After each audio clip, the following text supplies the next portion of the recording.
But is that the goal? Is it a goal to make it an ibasho? Yes, it is. Exactly. I want this to be a safe space for everybody, where they can have not only the psychological ownership of the property, but also sense of purpose and belonging to something greater, and this collective aspect of it too.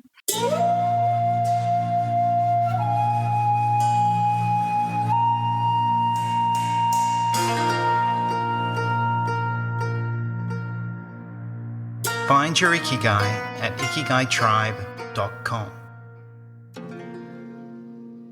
My guest today on episode 94 of the Ikigai podcast is Monika Sadkiewicz, the community manager of Planet Labs.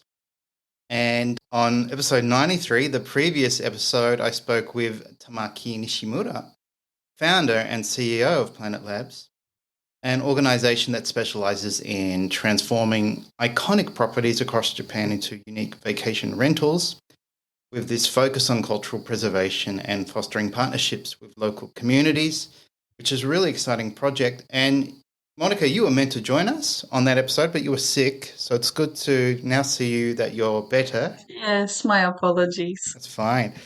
Thank you, Nick. So welcome to the podcast. Happy to be here. Let's start with a bit of background because you do have an interesting life and background. Please share. Yeah, first of all, thank you very much for this opportunity, Nick, and thank you for your understanding and allowing me to be here. I'm really excited. And yeah, I guess you can say so. I'm not a typical person who was fascinated by Japanese culture or language per se and ended up being here by choice. So I was born and raised in Poland, but my mom has been connected with Japan since 90s. And later on, she was fortunate enough to remarry with a Japanese when I was around 7. So I spent my vacation in Japan. And then soon enough, when I was a teenager, at the rebellious 16, I relocated to Japan with no interest in Japan and not really any, to be honest, no language capacity. I could say, hello, my name is Monika and count from 1 to 10. And I needed to learn how to navigate the third culture identity, but I wasn't a typical third culture child. So it was also challenging because it wasn't like I was in elementary school and our house was very mixed. So outside we would speak Japanese, at home we would speak Polish only, and we relocated with my grandma too. So yeah, I don't want to go into too much details, but I kind of learned about Japan in a reversed manner, meaning that first I was rebellious and I missed everything about my homeland. So I kind of hated everything here.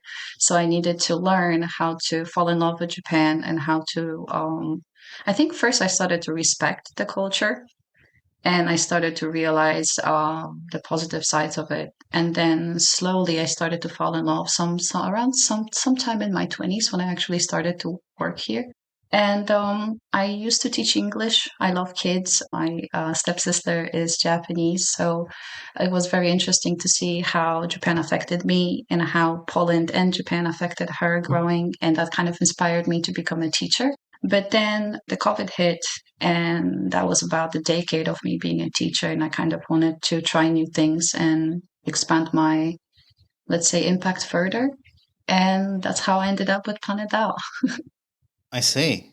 So, yeah, I mean, that's quite a unique experience to move to a country where you can't speak the language, you don't understand the culture, you're not really understandably interested in the culture, you've lost your home, your friends, everything you've known. Yes. Yeah, and then adjust to it, and then be a part of a blended family too, Yeah, and then go through your childhood and then your teenage true. years would be that's challenging enough without all that complication. Yes. But it sounds like now you've found your place in Japan, especially with the work that you now do. So how Yes. did you get involved with Planet Labs? I always say by luck, which is true. Well, in 2017, I had a pleasure to work for the inbound tourism agency owned by Gaiax at that time, and that's exactly where I met Tamaki. So I was a customer service representative, And it was very early in my 20s. So, to be very honest, I think I wasn't ready, especially when it comes to my Japanese capacity, because I had to utilize both languages. And, Keigo, the honorific language, can be sometimes very challenging. And I was still kind of polishing my English too at that time. So it was a little bit challenging, but I really enjoyed it. I realized that I enjoy connecting with people. I really liked the fact that I could be very deep into the crafts and I call it essential tourism, which is not just going to, Harajuku, taking pictures or taking, selfie with Hachiko in Shibuya crossing, or, that kind of thing, but actually going to make soba from scratch and talk to the soba master. And it doesn't matter if you have like somebody there to translate it for you or not, but like kind of immersing yourself into the experience and getting to know the essence of Japan. I really enjoyed that. But because of the language, it was very, especially the written Japanese, it was really hard for me. So we part ways. I went back to teaching full time. And yeah, I think, yeah, 7 years later or so, Tamaki reached out to me. And funny enough, there's a story I don't think I told you guys yet, but there's a story behind that, because after COVID, I decided that I want to shift with my career. And I didn't really have a set plan B, but I just knew that I cannot. I was burned out after COVID and the overtime hours working in at the international school. And I signed my resignation, and literally within less than a week, about 4 days or so, Tamaki just randomly reached out to me, and we stayed in touch, but we didn't really exchange comments or messages, or, we just followed each other or SNS. And she said, "Oh, I started this project and I would like to propose a position. Are you available for a meeting?" And I laughed. I was like, what a timing. And of course, I would love to hear. And Planet DAO became exactly a combination of multiple factors that I wanted to utilize, but I just never found a right place to do so. So the timing was perfect too. The universe maybe was conspiring to help you. I think so. I like to laugh about it. And it is such an inspiring project. Thank you very much. Part of today's podcast is to support what you're doing, a specific property that we'll touch on later. I appreciate that. Thank you. Oh, no, not at all. And this is what I read or heard about from Alex Kerr, author of Lost Japan. He has the story about how local governments make all these strange golden modern buildings or things like that look like mosques, or these strange buildings, thinking that will attract tourism. And it's as if they have no idea foreigners are interested in historic value and traditional culture. Yes.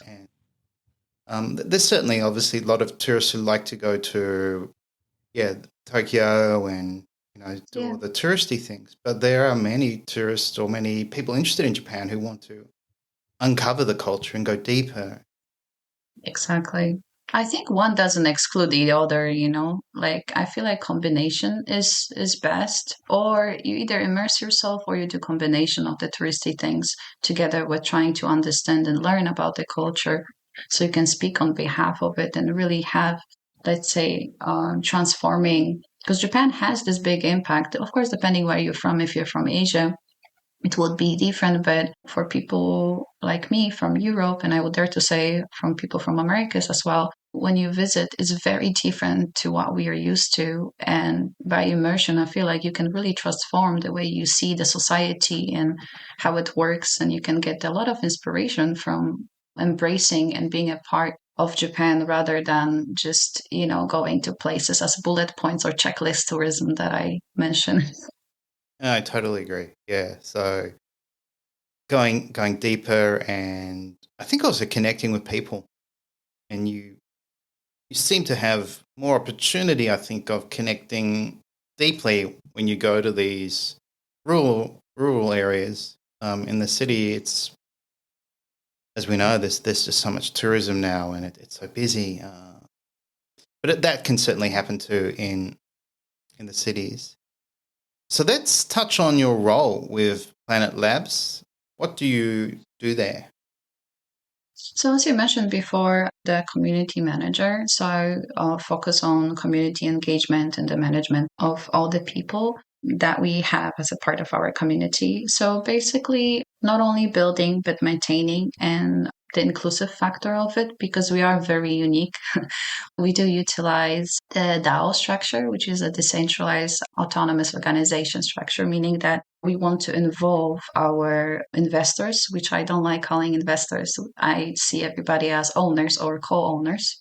So we really want to develop trust and start initiatives such as quests, and not only where we can actually dive Nice. together into finding solutions and providing the best service possible. So facilitating the transparent communication is one of my main goals, not only between the team, but obviously between the investors, but also the creative side of it, such as writing Substack articles or writing some posts on LinkedIn or on other media platforms, and reaching out to amazing individuals like you who, create opportunities for us to speak further. So yeah, a little bit of the content creation and promotion. And yeah, I always say that I like to see myself also as the creative problem solver.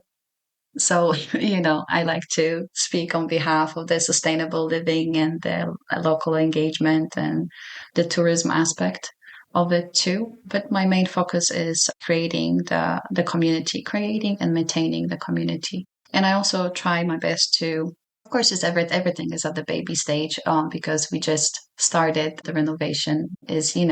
We're going towards that direction. But as a community, we're still developing trust, I think. But I really hope that in the future, not only the decision making and the safe space for, having discussions as a collective and utilizing everybody's potential as an individual, because we have wide variety of individuals within our community. And I really hope that in the future, this will lead to not only some kind of form of networking and support on the individual level, but also hopefully some friendships. Like this is the little goal of mine that, I know that already somebody, our other co-owner, but I hope that two people who didn't know about each other at all, will become friends. And if they're across the world or if they're on the same country, doesn't matter. But I'm patiently waiting and hoping Yeah. for that moment when I can hear that two people became best friends, thanks to being a part of Planet Dao. I think it's possible. And it sounds like you're forming an ibasho, which is one of my favorite words. And it's actually a sub theory of ikigai. It's like the social aspect of ikigai. And Mm-hmm. there are all these papers on ibasho. So it's become a psychological concept. Yes. But it's also such a cool word because it really just translates to be, your place to be or where you can fit in. Mm-hmm. So, yeah, it sounds like you're giving the investors that opportunity to contribute. They have a voice, and some can even have a role and take ownership of quests. And Yes.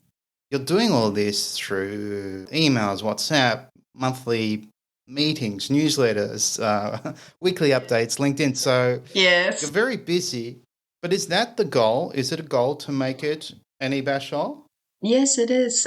Exactly. I want this Yeah. to be a safe space for everybody, where they can have not only the psychological ownership of the property, but also sense of purpose and belonging to something greater, and this collective aspect of it too. Because as an individual too, I felt like at some point in my life there were so many ideas and so many things that I wanted to change or trigger a change, but I felt kind of like there was no such a place for me to do so. Like, how can I utilize the fact that my stepfather runs a real estate on top of, my grandma passing away right before COVID, making me realize about the elderly in Japan, making me think about it throughout the COVID, and then realizing that, oh, I focus so much on the younger generation, but I want to support, the elderly in Japan. And that got me into a whole loop of, like not enough babies in Japan and the aging society and all that. But I just felt as an individual that even though I have ideas, like how can I create a change? What can I do, And I hope that within our community too, people, the co-owners will have a space where their voice matters and they won't feel like they're little. Like they can verbalize that, they can utilize their expertise and use the ideas to trigger a change with such a complex aspect. And I feel like Planet DAO is solving multiple issues within Japan and providing a solution on like many layers. So I hope that people can feel that it's a safe space within the community for them to verbalize and dream big. That's what I want. I want everybody to dream big and be able to achieve something together and on the individual level as well. There does seem to be a strong sense of unity coming together from, what I see of the response just within like WhatsApp. Yes. You have some very active members who are very much passionate about what you're doing and get involved. So that must be very fulfilling. It is. I'm really happy to see that, but I'm also very careful because obviously, like we want everybody to contribute, but I don't want to push anyone out of their comfort zone or like push them to do something when they're already striving to have their own company or working, full time, etc. But I want to make sure that everybody is welcomed whenever they have time. We share the meetings, and even if you didn't participate in the beginning, you can still be involved in the solution seeking session. And even if you're late, we debrief every each individual. And I do feel fulfillment, and also recently, just the fact that some people show up throughout the month multiple times and then you see the same faces and they start to recognize each other. And I think slowly we're getting on a stage when people start to recognize names, like, oh, this person participated in that meeting. So slowly we're getting there. And yeah, I really hope that one day it will be a really lively community where people really have vivid discussions and feel safe to say their opinions. Yeah, that's something very special, and I'm confident that'll happen. So that's something to look forward to. Thank you. Yeah, and I guess that could lead to collaboration and all these other opportunities. I feel like there's definitely a bright future in what you're doing. And I guess you validated what you're doing with the first property you saved. So do you want to talk about that property and how it felt to get the funding and have investors saying, "Yep, we'll support you. We trust what you're doing. We believe in what you're doing." Of course, it felt amazing. It felt wonderful. From the very beginning, there was something special about the Ryogonji Temple. And it's not just the fact that it's our kickoff start first property. No, it's not just the fact that it's a first one. I'm still trying to discover if it's on a personal level, but I don't think after multiple visits to the site, I feel like it's not only on a personal level. There's something bigger and greater about this property, specifically in the local community too. So to answer your question, from the very beginning, I deeply believed that it will happen. I never doubted that this won't happen. I just kept on doing my job and reaching out to more people. And at some point, I try on purpose to avoid the numbers and just keep on going. And I really hope that this will be a success. But to answer your question, I think I visited the Regonji for the first time in December and I joined the project in November. And I was still very fresh. I was still trying to understand how is this going to happen? What exactly are we doing? What kind of community? And back then, I focused on the local community specifically. So at that stage, I also think I was going through career change. So that's why I mentioned the individual level, because I thought maybe that's why it had such a big impact on me. The fact that they ask about the food, not where I'm from, the fact that they're so close together, and the sense of serenity and peace and unison. Irokawa used to have over 3,000 members. Now it's really hard to find how many of the actual residents are registered, but it's around 300 or 320. And it's a very, I would dare to say, small community. And actually, Irokawa as a village It's a word out of use. It was merged with other area, but the local community still uses the same name. They still say they're from Irokawa and nothing has changed in their identity. And I wanted to really understand, why do they want to save that specific property? Why is it so important that they're able, as a community, because, there's a lot of skepticism for a project like ours to just come, because there are many companies that kind of invade the villages and they just buy the property or buy the land, and they transform the land without really involving the local community at all.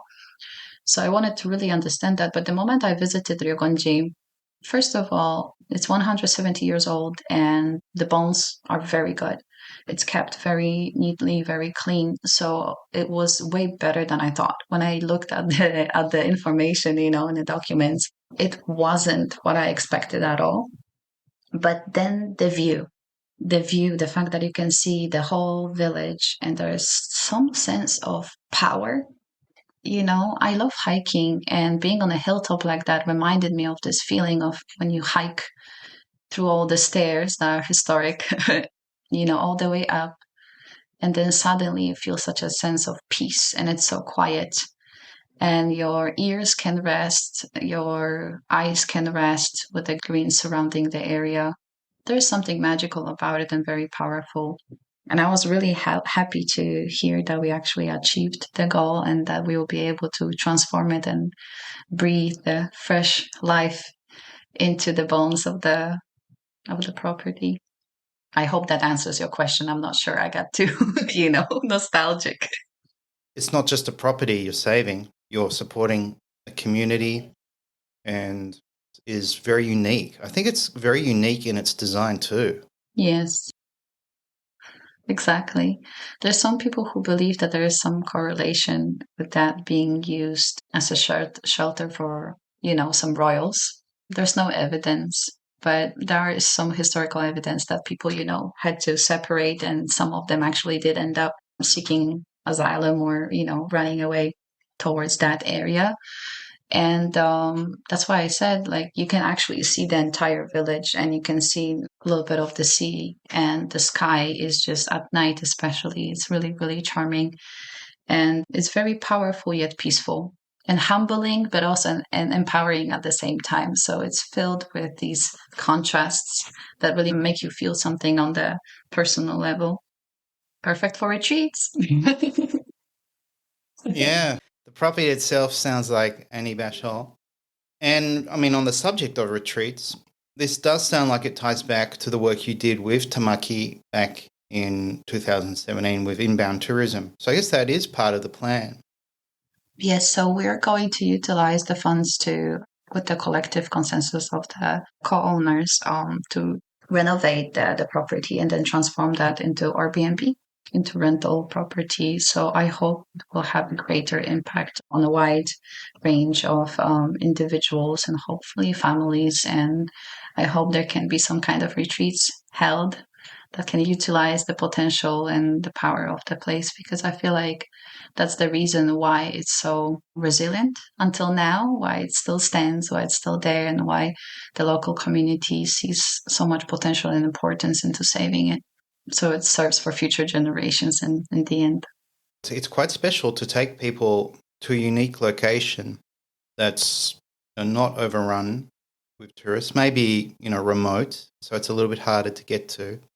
But it has this unique personality, and then it has this unique community with all these different personalities. And yes, it also gives the community a chance to offer something, and they feel good about that. So they can offer these experiences, like I think we spoke about zazen or soba making, yes, whatever it is, and it maintains their role. So you're helping to maintain these roles, or maybe even giving a new role to people in the community that they just would struggle to maintain or wouldn't have without what you're doing.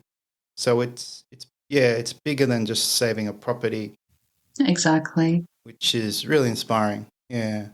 Thank you. Have you heard the idea of the blue zones? Yes, I have. The longevity, right? So this is my personal take on it, but that was the first thought I had when I visited. That obviously a lot of people, when it comes to Japan, they think about Okinawa being the blue zone. But I think Okinawa is the most commonly spoken of longevity hub in Japan, let's say. But there are other areas that provide longevity and have these traditions that actually make people have the happy living, happy, long, healthy living. I felt like Irokawa is one of these places because I was amazed to see, people in their 70s to just climb these stairs when me and Tamaki were like, trying to go through partially the excitement. But I was like, wow, they have no problem to climb up. And also, that area is very famous for organic farming. So that's one of the things that I think, and also the spring water. They utilize the spring water. So I still try to discover more depth into why people live there longer, happier, why so many U-turners and I-turners come back to the place, even though they were exposed to living somewhere else like Tokyo or Kyoto, yet they still come back, or people visited once and then they fell in love and they decided to buy a property there and settle with their family. There's definitely something about it. And personally, I really enjoy the fact that whenever we have a meal, when we serve and get ready together, I can hear the story that this spinach is from Nani Nani san over there, and these eggs are from this Nani Nani san that you spoke to yesterday. And I just love it makes food so much more nutritious. Obviously, it's nutritious because it's organic and it's well made and all that and it's fresh. But I feel on the emotional level, food is love. So I feel like it's just packed with all that value and hands-on commitment of the local community that when you eat it, it's just the best. It always feels like the best meal, the most fresh. I guess that's something rare. So that would be special. When do you see the temple being ready for people to rent?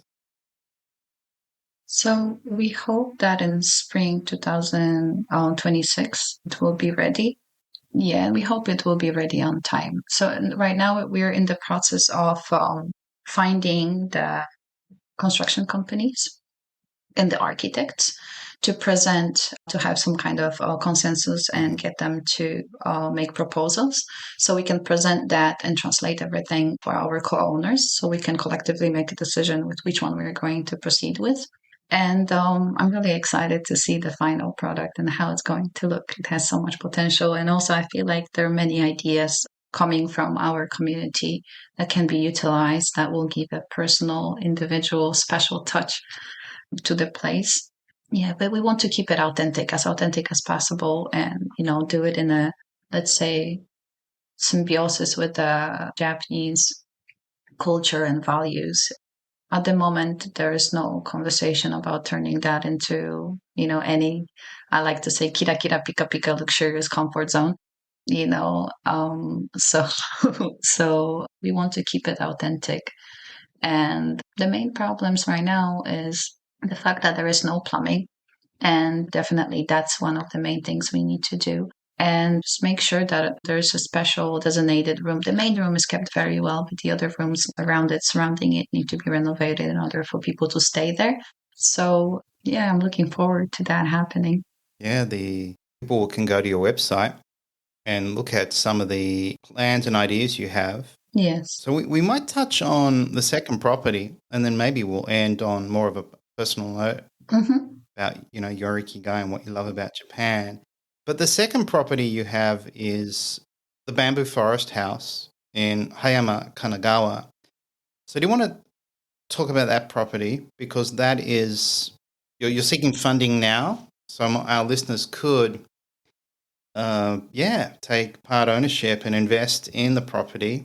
And that's something they could do right now till the end of January 31st. And the ideas you have for this Bamboo Forest House is pretty exciting. Of course. Thank you, Nick. So, of course, I would like to invite everybody to be a part of our community if you're interested in such an initiative and if you want to be part of it. We are in the middle of the fundraising for the second property. So there is time until January 31st to apply. We have 49 days remaining. and it's being updated on our website. Bamboo Forest House is another special property. I like to say that we as a project consider a lot of complicated cases that are very hard for individuals to attain. And I think Bamboo Forest House is one of perfect examples of that because so first of all, it's 7,119 meters square of land. It's massive. But within the property, there is not only the air raid shelter from World War II, and the IKEA itself, which is the abandoned, half, I like to say half abandoned, half neglected property that obviously needs a renovation. There's also a little shed. And on top of that, there is a remaining agricultural part of the land where there used to be the tanadas, the rice fields, the stair-like rice paddies. And on top of that, it's filled with a bamboo forest that needs a constant maintenance. So it's not only the forest that, locally needs a lot of effort, but also the agricultural land on top of the IKEA and some historic, heritage site included that's being untouched for years. And one of the special aspects of Hayama Bamboo House is that, Hayama is the surfers hub. Yeah, it's right near the Kamakura, and it's filled with beaches and the chill happy beach life, let's say. And it's very famous for the SDGs, like they really take sustainability seriously there, the residents. But it's very interesting because the house itself, it feels like it's so secluded that it's another property that just gives you a sense of peace whenever you enter there, just because the land is so massive.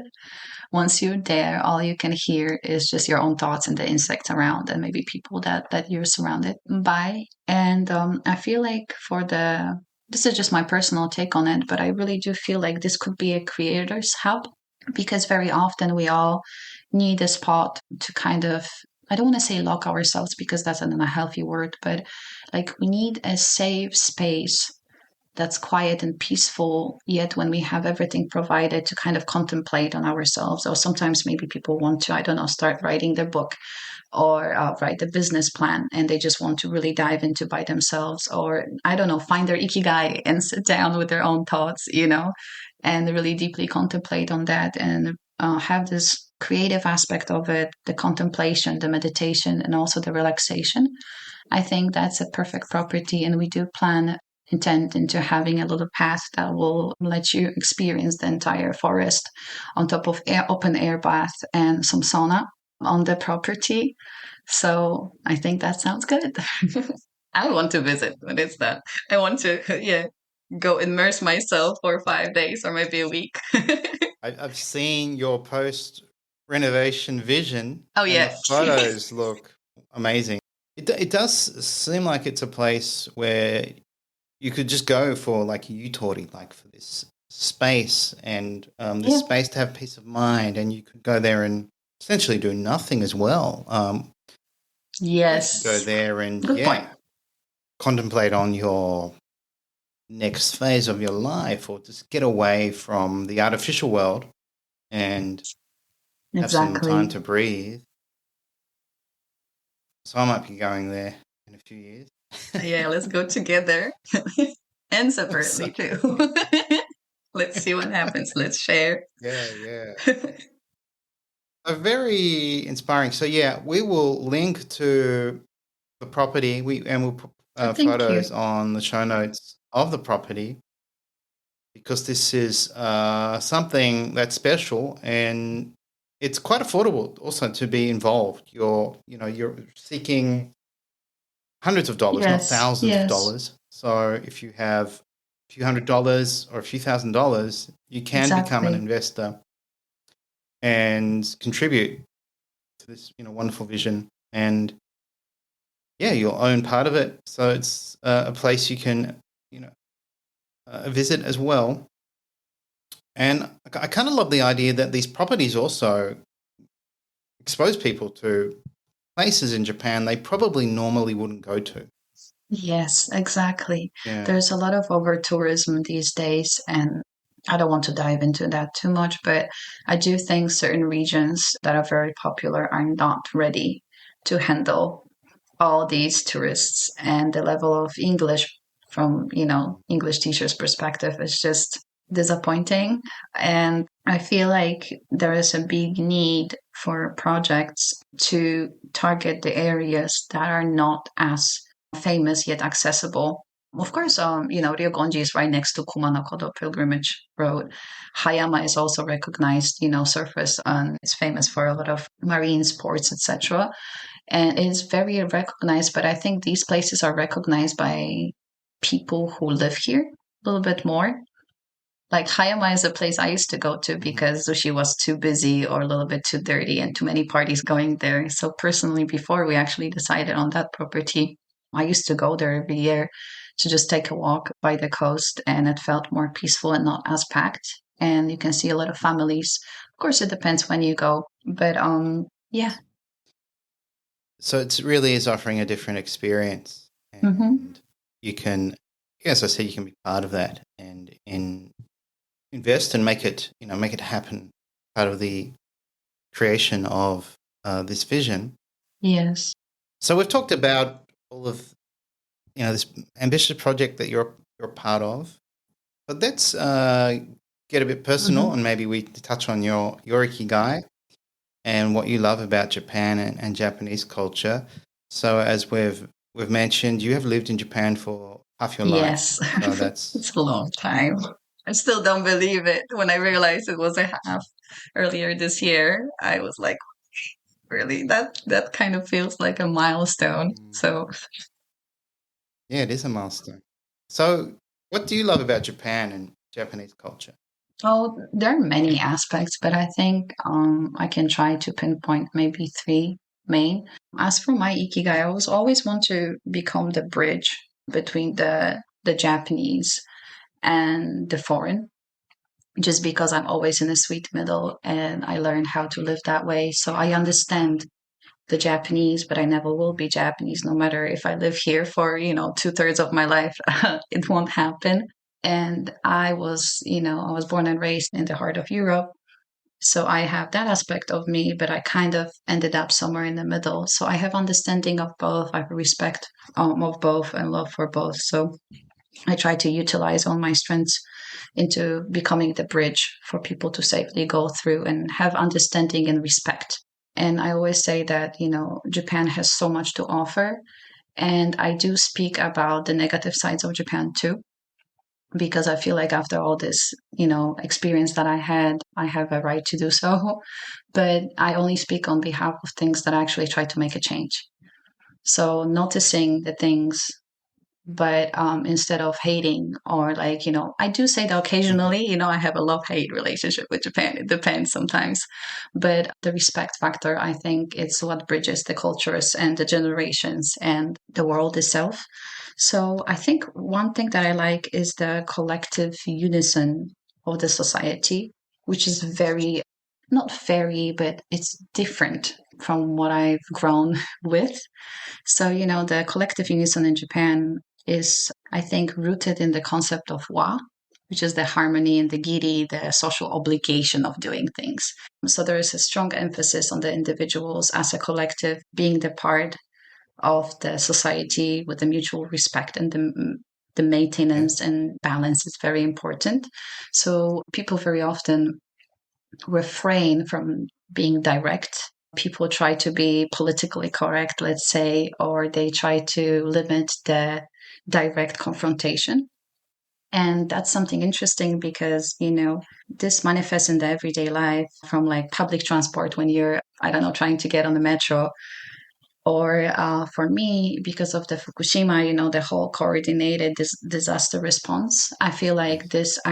this collective unison really does matter a lot for a country like Japan, not only for the individuals, but also for the safety of all. Because we are living on an island that is filled with volcanoes and earthquakes and tsunamis and all that.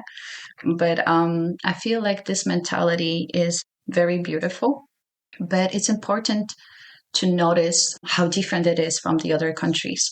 And here's my second point that I like about Japan, which is the contrast between European/Slavic culture. because there are some similarities. We are very family oriented, but I feel like the sense of individual is way stronger. And we value the traditions, but we don't have as a strong obligation sometimes. And collectively, the sense of individual comes out sometimes in a situations that create rather conflict, other than the harmony. And sometimes I feel like we should have a little bit more collective aspect in Slavic and European cultures and find the middle spot, you know. So I like the fact that Japan, as drastic as it was for me as an individual, I feel like I have the exposure to both sides. So from this touchy, huggy, kissy, no, no private space, let's say, culture, all the way to bowing and respecting everybody's space and turning around on a train to make sure that you don't offend somebody and being aware of the eye contact. While in Slavic culture, you do make eye contact because it's a part of how we communicate quite often.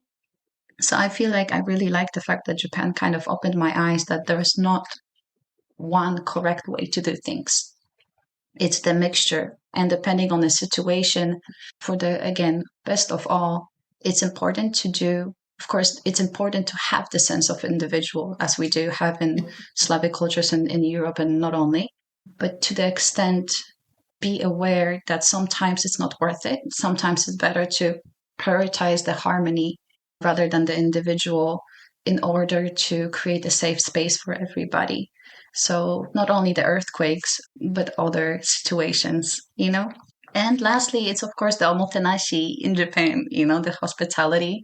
I feel like whoever comes to Japan senses the emphasis on the mindfulness and also the respect and the social interactions being aligned with people's own values. And the customer service is just exceptional, when you get to experience being in Japan. When you go everywhere else, I'm yet to see somebody welcoming me with a smile and immediate "irashaimase," somewhere else. So yeah, I like these three parts the most. Yeah, I can relate to all of them. I totally agree. And then with Japanese, as we both know, they have these unique terms or words that are untranslatable, or concepts we understand, but we don't have one word to articulate. And obviously one of these words is ikigai. And as you know, Japanese don't really talk about ikigai, and it's usually something quite private, but it has also become this psychological concept and very popular now in the West. Do you remember being introduced to the word, or did you hear it often growing up in Japan, or what's your kind of history or relationship with ikigai? So going all the way back, I think the first time I found out about ikigai was definitely not from a Japanese person, definitely not through my symbiosis with the culture and being in a school environment. I think it was sometime in my early 20s when I realized the power of. First, I started to do yoga because I did teach English through sports. So I got interested in yoga, and that kind of naturally led towards me being interested in meditation in general, and then discovering different types of meditation and touching upon the concept of mindfulness meditation on top of Zazen and others. And somehow, when you dive into that pot, let's say, ikigai is something that shows up in English a lot. But before I speak on my ikigai, I would like to hear your definition of ikigai, because I feel like there's so much misconception around the internet. And depending on the source, I mean, you see the diagram everywhere, and some of them are too Yeah, colorful. And I'm not sure if that's exactly what it is. So maybe if we could define your definition of it so I can understand the question. Because, yeah, again, it's just a very wide concept. And I think there's a lot of misconception around it, especially now. absolutely. Yeah, so I always like to refer to Miyako Kamiya, who Yes. I'd like to refer to her as the mother of Ikigai, and she was a pioneer researcher on the concept. She wrote this amazing Mm-hmm. book in the 1960s and had this, very unusual but amazing life. And so in her book, she says you have ikigai sources, which could be your hobbies, relationships, roles. Yes. And then you have ikigai kan, which is the emotional feeling that these objects or people or experiences give you. So it's very subjective, but I think it's often tied to your social world. So it's usually a relationship with someone, a role you have, Yes. or being part of perhaps a community or an ibasho. But then it can be these smaller things like Ken Mogi talks about. So it can be just enjoying your morning cup of coffee or your favorite music or going to a live band. And then it can even be a coping mechanism. And, some Japanese will say, well, drinking or smoking cigarettes is my ikigai because it helps them get through the week. Nomikai. Yes. Yeah. But I think it's obviously something, positive and life affirming.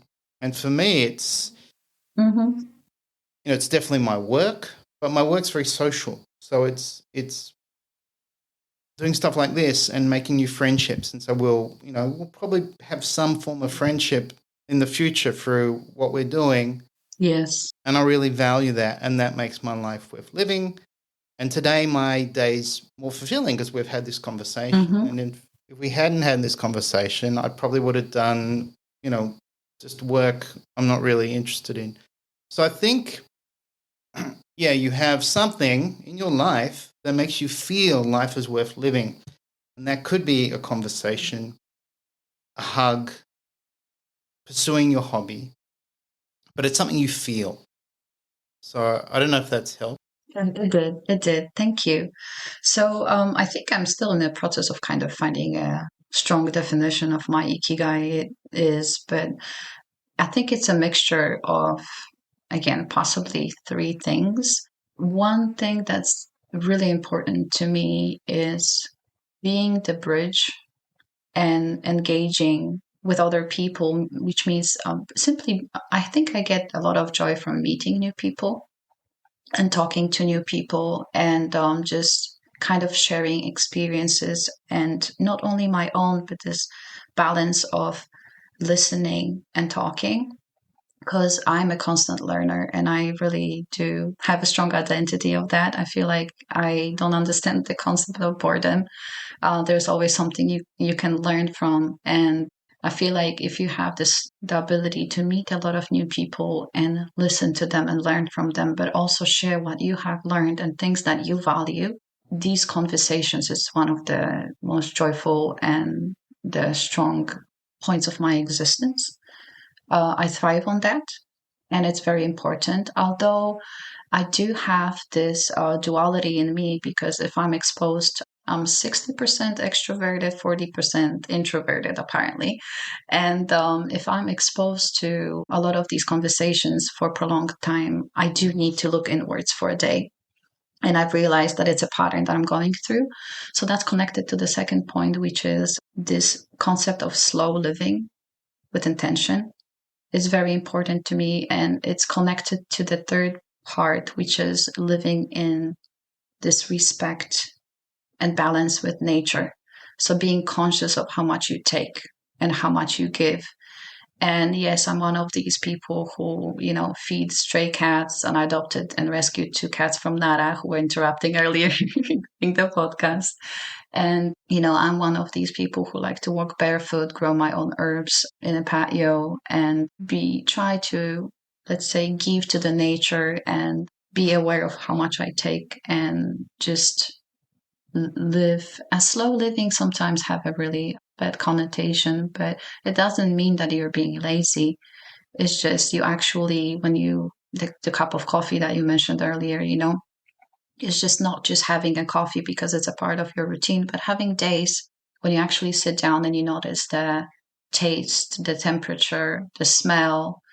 You notice the cup, the texture of the cup, and how the temperature affects your hands and what kind of sensation, it gives you. Like, I feel like this is another ikigai of mine, like on top of giving, being able to slow down and give to myself, if that makes sense.